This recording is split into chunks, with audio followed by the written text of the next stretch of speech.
क्या आप जानते हैं कि रमज़ान के एक रोज़े की कीमत क्या है? सही बुखारी के मुताबिक अल्लाह फरमाता है, रोज़ा मेरे लिए है और इसका अजर मैं खुद दूंगा। ज़रा सोचें, कायनात का बादशाह खुद आपको इनाम दे रहा है। ये कोई आम अजर नहीं।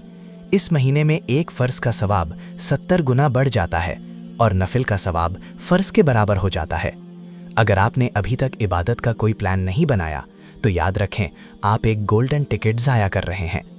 रोज़ा सिर्फ भूख और प्यास का नाम नहीं, ये रूह की असल खुराक है। जो शख्स ईमान और एहतिसाब के साथ रोज़ा रखता है, उसके पिछले तमाम गुनाह माफ़ कर दिए जाते हैं।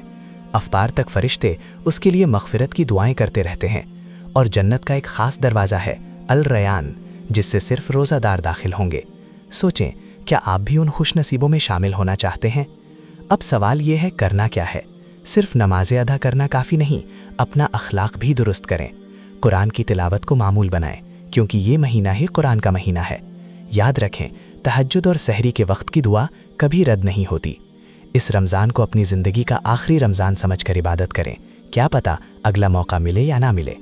अगर ये बात आपके दिल को लगी हो तो वीडियो शेयर करें और कमेंट में सुभान अल्लाह ज़रूर लिखें। अगर आपको ये वीडियो पसंद आई हो तो लाइक करें और मज़ीद ऐसी वीडियोज़ के लिए सब्सक्राइब करना ना भूलें।